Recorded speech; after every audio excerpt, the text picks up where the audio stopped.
Hey everybody, this is the Sliders Review, and I'm here today to talk to you about Disenchanted, the 2022 Disney Plus movie. Lord Jesus, have mercy. When I say this movie pains me, whew, I mean it pains me. This movie legit broke my heart. I love the original movie that I don't even know what year it came out in. 2007, that's it. I love that movie. That movie was amazing. That movie was magical. That movie was charming. That movie introduced me fully to Amy Adams because I had really no idea who she was because I've seen her in 2 TV shows prior to that. And one was Buffy, where she didn't have a big role and she pretty much just kept her head down and barely said anything. And then the second time was Smallville, but I don't really remember that episode.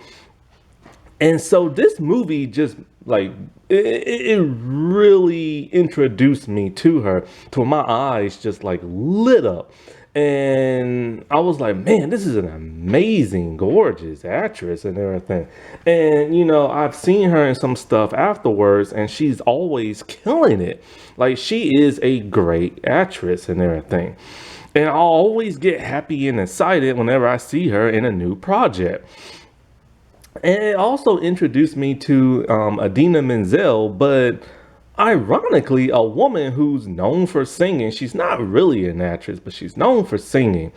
And it showed in the first movie, but ironically, she did not sing at all in the first movie, which I thought was really weird and bizarre. And thank God she had a song in this one, and it was amazing and a beautiful song and everything.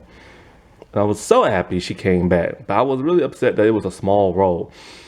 But it's been 15 years and I've been avoiding watching this movie because, like, I know a lot of people did not like it.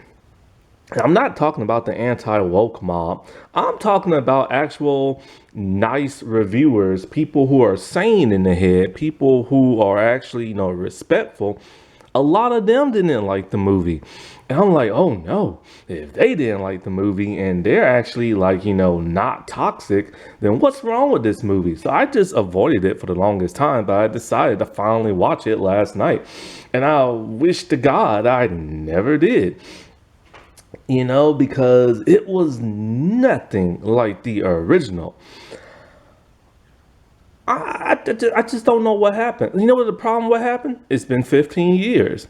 When a movie sequel comes out past a decade, it normally does not do well. And every movie that's come out a decade later just don't do well. Except for Top Gun Maverick. I heard that did really well, but I haven't seen that yet. But other stuff like Men in Black, the second one, it didn't do well. And I can't think of no other ones. Those Jurassic World movies I did not like. So it's just like, it's a curse. You can't make a sequel a decade later. It just does not work. And that Dumb and Dumber movie didn't work. The sequel to that one, and it just don't. You lose the magic. However, American Reunion was pretty good. It had its off moments, but it was still pretty good. But yeah, it's just, that's like a killer. You can't wait a decade and stuff. And another reason why this was completely different is because it had a different writer and a different director. Now, the screenwriter for this is known for working on Once Upon a Time. Now, I loved Once Upon a Time in the first 4 seasons. After that, I hated the show. So I don't know when exactly that person came on board. And I also like the Wonderland series. And the first movie reminds me of Once Upon a Time, even though Once Upon a Time came out years later. And so, like, the director is Adam Shankman. And I'm all like, oh, I recognize that name. And I'm like, that's probably one reason why it didn't do so great. Because he's not really known for directing. He is now, but I remember him from So You Think You Can Dance. He's a former dancer. I think he's done Broadway maybe back in the day or something like that. Um, but he was a judge on there. And I remember after the first Mean Girls movie in the early 2000s, he was supposed to make a Mean Moms movie. And I'm all like, why? Nobody wants that. Thank God it never got made. But he has directed TV show episodes and directed other movies. The problem is most of the movies he direct don't do very well. And he made Hocus Pocus too. That should have told Disney Plus, like, yo, let's just kind of stay away from this dude. Because his movies don't really do it. And Amy Adams is a producer on this. And I'm surprised she let so much stuff fly, knowing that it would not be that great. But the original movie was captivating. It was truly magical and everything. Like the dances, the songs, the plot. In this movie, there's not one song I like other than Adina Menzel and everything. All those other songs and everything, I just don't like. I could not get a beat to it. The dance numbers were nothing like the first movie. Like the outside dance number and stuff, that was nothing compared to like the original movie when they was out in the street dancing around. And Adam Shankman is a dancer and a choreographer. How did he drop the ball on that? And not only that, but there are just some characters that are inserted in this movie with absolutely nothing to do. And these are talented people, and they wasted their potential. I could not believe James Madison was pretty much sidelined for the entire movie. And he was the funniest part of the entire movie. Patrick Dempsey, his character like barely interacted with Giselle, and he was in his own little story doing whatever. And I'm wondering if the rumors about him are true, because I heard a few years ago that, and I don't even know if it was like one of his co-stars and other people who work with him say he's pretty difficult to work with. And I don't know if that's from like a show or a past movie or whatever, but he does seem like he does have a little bit of a diva-ness in him from that Grey's Anatomy show. And him and Amy barely had any scenes together. And, I wonder if those rumors are true. But then I also heard rumors that Amy never wanted to make a sequel to Enchanted. Because one of the reasons I heard is because Disney, when the first one came out, in case you didn't notice, there was no merch. There was none whatsoever, not even a doll. Why? Disney did not want to pay the stars for their likeness. And that's really crappy. But then I heard in 2017 they were supposed to make a sequel that never happened, but now in 2022 it did, and it was a Disney Plus movie. So once it went straight to streaming, you should have known it wasn't going to do that well. Now, one positives I will say about this is that the CGI was amazing, and it's a whole lot better than what it was 15 years back then, or 16 now, I should say. Because the CGI 16 years ago, it was good, but it wasn't great. And you could tell it was CGI. Here, the animals look realistic, except for when Pip turned into a cat.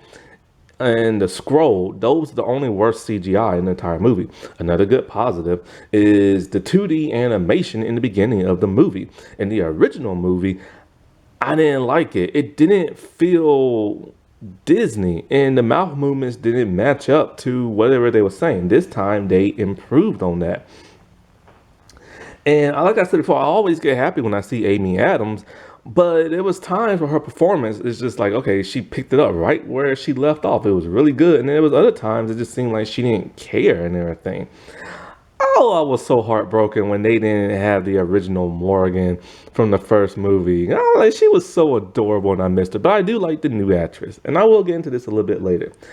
I do feel like there are some people who were miscast, like Maya Rudolph, and I'll get into that a little bit later as the evil queen. I don't know why there's an evil queen and an evil stepmother in the same movie, played by two different people. They're normally combined. I feel like the script was not strong enough because the plot kind of was all over the place. And this is why you need to stop hiring TV writers to write movies and stuff, because there's a different formula to everything. Like, the TV shows are not movies. TV writers don't write the same way as a movie writer does. TV acting is different from movie acting. Sketch comedy acting is different from that of regular comedy acting. It's all just different. And the thing about the first movie, it had a strong plot. It had a great and protagonist in Giselle. It had, even though I don't like Susan Sarandon no more because I can't stand her, and she really needs to shut her mouth and everything. It's like, and she needs to stop flip flopping too. The thing about that is that even though I don't like her no more, she was amazing in the first movie. Like, she was amazing. And she was a great villain and stuff. And the thing is, it's like they forgot what the original movie was supposed to be about. I mean, my God, even the new cover for like the movie isn't as cool as the first one. Like, when you look on Disney Plus, it's just Giselle and the evil queen, and they're just standing side by side, and that is it. It is as bland as it comes. And you can tell this feels like a TV movie or a direct-to-DVD movie and stuff. But the thing is, they forgot what made the first movie so special and just abandoned everything about it. The first movie is pretty much like Scream. And what I mean by that is that Enchanted knows exactly what it is. It's a fairy tale movie that's set in that whole fairy tale Disney formula and everything. It's very self-aware and it follows the formula, but it also is meta in the sense that it pokes fun at like what it's supposed to be. That is what Scream did. Disenchanted is more like Scream 4, 5, and 6. It pretty much knows still once again the genre that it is, but is overly too meta and it overly picks too much fun at what it is and stuff. And it's too self-aware, and it's too self-aware for the audience. Also, the script is very rushed. It feels like when you cook a big pot full of like pasta, and not all of it's done, and then you eat it and you're kind of like, ugh, like it's half cooked. That's how this movie feels. It feels very rushed because the script is all over the place. And the thing is that like it just lost that charm and that magic feeling of like the first. It doesn't even have any cool cameos from like former Disney princesses, voice actresses and stuff. Like, that's one of the things that when I realized that in the first movie, I'm like, oh wow, like that's who voiced like what's her name and everything. Jodie Benson was supposed to be in this movie for a small role, but they cut her. Now, when it comes to like, say, how do I put this? The story. See, let's get into some characters now. Let's get into the woman herself, Giselle. It's almost like they did not watch the first movie. Giselle was as Disney princess as they come. She was a fish out of water, living up all the tropes and everything, singing to woodland creatures, going on adventures, fighting ogres, all that good stuff, and singing and believing in true love's kiss and like, the prince and falling in love at like first sight and all that stuff that makes Disney movies Disney movies. And so when she came to the real world in New York, she was in for an eye-opener, and she still acted the way she was, but felt completely out of place. everybody around her thought she was insane in the head, and but for her, she was just acting normal and stuff.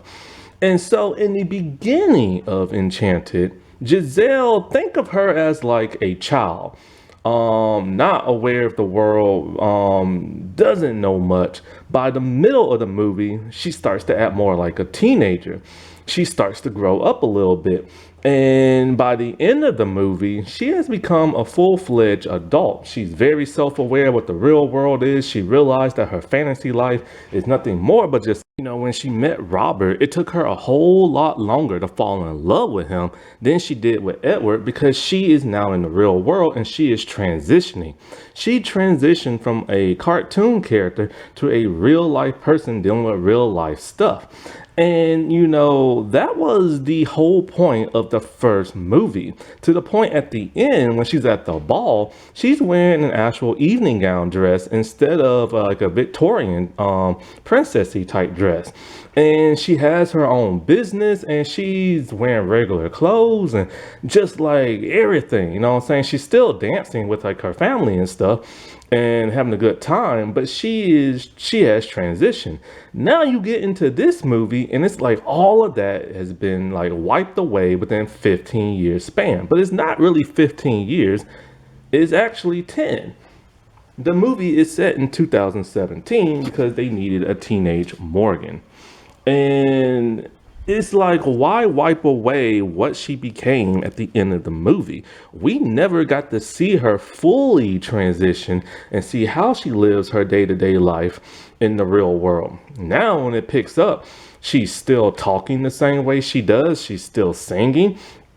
Her dresses still look like that she's making them herself from like curtains and stuff, and like more like Disney princesses type dresses. And she's not wearing like regular clothes. She's not driving around. She's not, if you notice, she's not even using technology really. She doesn't use a cell phone. She doesn't watch TV. She doesn't like do like an MP3 play. She don't do like none of that stuff. And it's like she still is that same person she was in the first movie. So they took away and robbed from us everything that we wanted to see from her in the real world. And for her to feel miss that lifestyle to the point where they moved from New York and into the suburbs, that's mostly because of the budget. They had a Disney Plus budget as opposed to a theatrical movie budget and stuff. But then she moves to a place that looked very reminiscent to like a theme park and everything. And it's just like she hasn't learned nothing from the first movie. And then, when she tries to help out that of like Morgan, who wants really nothing to do with her, she makes that wish, and then it's just like, okay, she's turning evil, which that was revealed in the trailer. Maybe they should have left that a secret so we can be like, like, what I'm saying? We needed a shock factor. There was no shock factor in this movie because we already knew what was going to happen. She turned evil, but we didn't know exactly why. And she became the evil stepmother, just like, something that she doesn't like from her fairy tale lifestyle. Pip comes back and he's able to talk because now she has transformed that town she lives in into like a fairy tale world. So now we're back into that. And if we was going to go back into that of a fairy tale world, why didn't we just go to Analasia and everything? I really want to see what that world's about. Granted, it would have been 2D animation, but maybe they could have changed it with a spell to where it would have been 3D real life and everything. Because I really wanted to see, because it would have been more interesting. Say they go back to Analasia because Eric and whatever Adina's character name is, Nancy, that's it. Maybe they're having a special thing and they're going there, and maybe like, Morgan gets lost, and then so her and like Robert have to go looking for her, and she has to reminisce about how like, oh, we have to avoid this because you're sinking to the ground, or avoid this because there's like an ogre, or avoid this because there's like a wolf or something like that.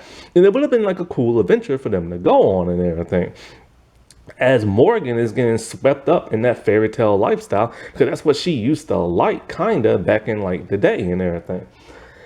And it would have been a whole lot stronger. Then it would have been a whole lot stronger to have like an evil queen. Why in the world are you going to have an evil queen and an evil stepmother in the same stinking movie that's not the same stinking person? That don't make no sense. And then maybe for whatever reason, Giselle turned evil because the Analasia magic realized, oh, you're the stepmom, so we gotta make you evil and everything. And then that's how she turns evil. That would have been a whole lot more interesting than what we got in this movie, because she has not learned nothing. And then what's worse about that is that nobody is really evil in this movie. When you actually look at it, they're mean, but they're not evil. Even Giselle is mean, but when she's having that magic fight at the end of the movie, she's like, I wish. And then she does it in a very adorable way over and over. And it's like, are you supposed to be evil or not? And the way they broke the spell was just don't make no sense. Because Morgan shouldn't be able to use that wand because she's not from Analasia and stuff. And basically, it just don't make no sense. It makes no sense. And yes, Amy Adams still does a good job, but sometimes I feel like her heart just wasn't in it at times, because we know she can act. Then there is Robert. What was the point of him even being in the movie? Because they had nothing for him to do. And you can tell they just crammed him into the movie because he was in the first movie, but they literally had nothing for him to do. He's living in the suburbs, but he's still taking a train back to his old job in like New York and stuff. We don't get to see him do no lawyer type stuff. And not only that, but when he gets transformed by the magic, he just wants to start being like the hero and start slaying dragons and ogres, and he sucks at it and everything. And there's literally is really no point in having him in this movie, and because he's on his own little side adventure that's just goofy and silly. Unlike James from the first movie, he had a purpose to be on his own side mission because he had to avoid finding the princess and everything. Robbing us of both Adina and James was criminal. They had small roles, but Adina was in it a little bit more as James just pretty much got sidelined. James was the funniest thing in this entire movie. And honestly, I'd rather seen a movie with those two living in Analasia, because think about it. How is Nancy, a woman from our world, gonna adapt to like a Disney cartoon world? That should have been the sequel to this movie, but it wasn't. Thank God they gave her a song because her voice is amazing. And I'm surprised in the first movie, she didn't have not one song whatsoever. Like, she can sing. Another thing with these two characters is like the convenience of them just showing up in the real world. Like, remember how in the first movie, Giselle got there doing like a manhole cover, and now they can come through like a well, and the well just so happened to be conveniently in Giselle and Robert's backyard.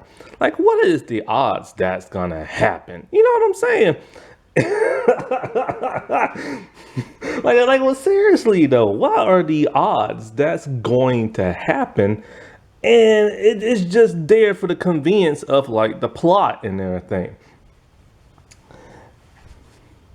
Now, I like the new Morgan. It's funny how she looks like the original Morgan when she was younger in like the face. But when you look at both actresses side by side, they look nothing alike. Now, the new one is played by Gabriella Bald Aquino, I think her name is. And the original one was Rachel Convey. I can't talk. Cavey. And I didn't understand why they recast, because Rachel actually had a cameo in the movie as a village person. But the reasoning for her being recast as well, she doesn't act no more. She only had like 3 roles in the past and she's retired. She's a playwright now and a composer. But they said the reason why is because she aged out of the role. So they needed a younger actress. Well, here's the thing. Rachel and Gabriella are only 2 to 3 years apart. That's not a long distance. So they could have recast the original Morgan. And, and as much as I like the new Morgan, I would have preferred to see the original one because she was the original one. She was so adorable in that first movie. But Morgan in this movie is so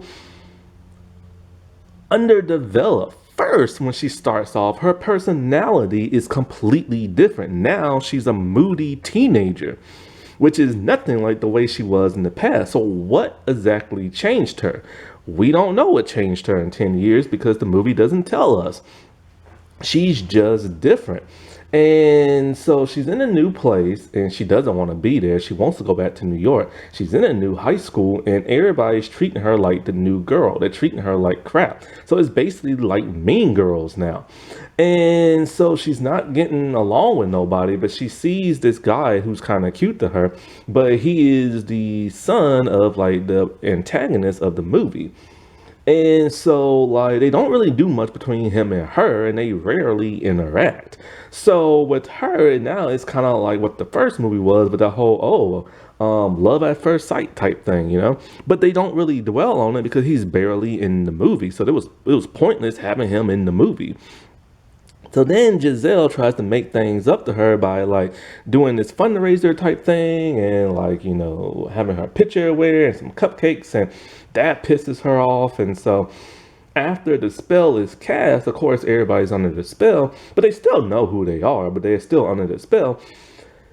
Then her personality is just completely different and her plot line is completely different. Now she's more pleasant and all this other crap, and she's embracing this fairy tale lifestyle, which is something she should have been doing from the beginning, because now every time Giselle sings and dances, she finds it annoying. So after that, she kind of becomes the focus of the movie, to where she goes to Analasia and then, you know, she gets Nancy's help, and then she comes back. She sees that prince dude now, because he's the prince now, and from the evil queen, and they try to like, you know, stop like, you know, the evil queen, and she's able to make that wish, which the wish don't make no sense.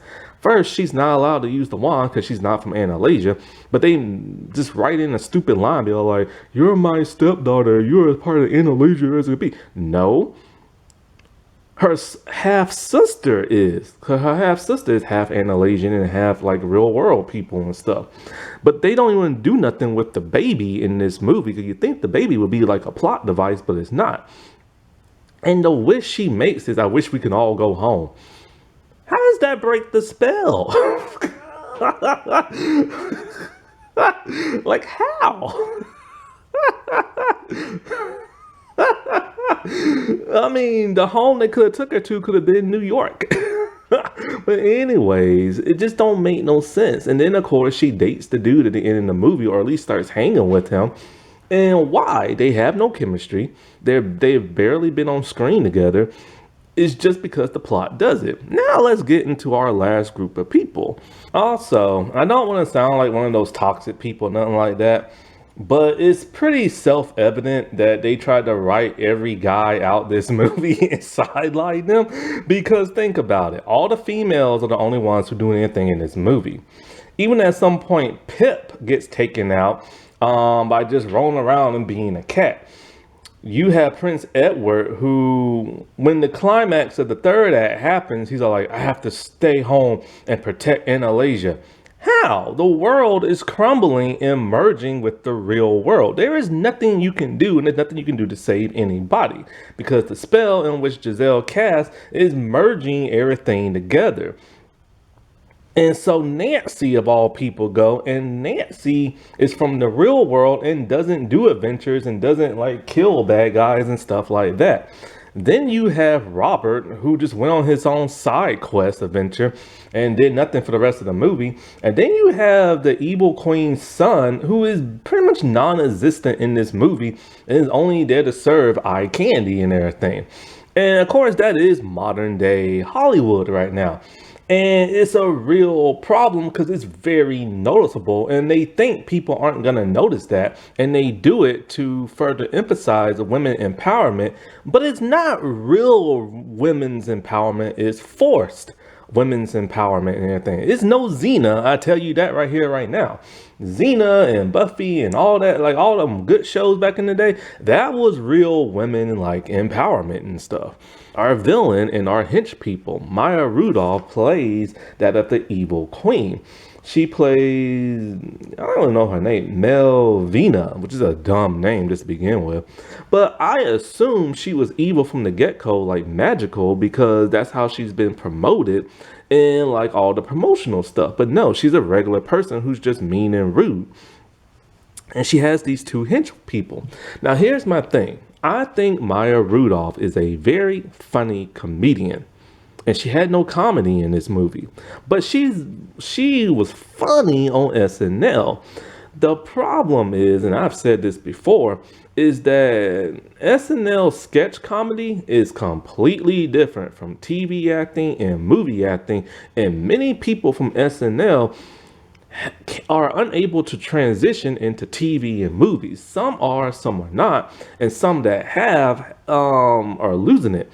It's just a hard transition because you're used to doing sketch. You're used to looking at like your words on like a cardboard and like reading it and stuff like that.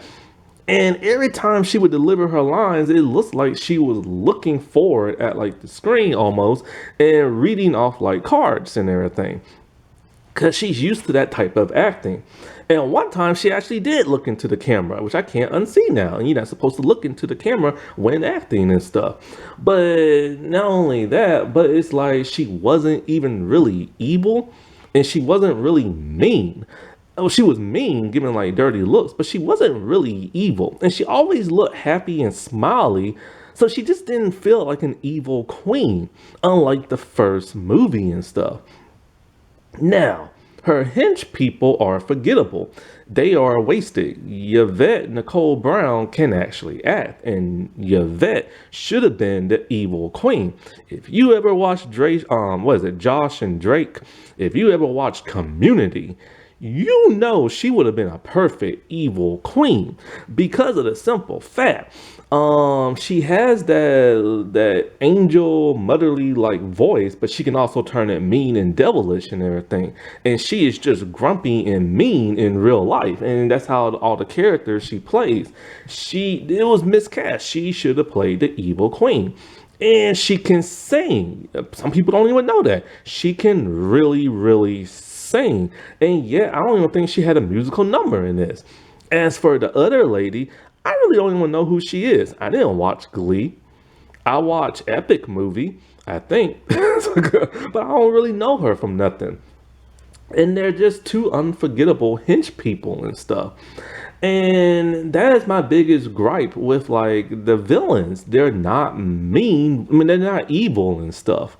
Like, and they're not captivating enough. And, you know, one's a sketch comedy actress from SNL TV, and the other two are from TV. And it's just like with the original movie, they made sure they got movie stars for that movie and stuff.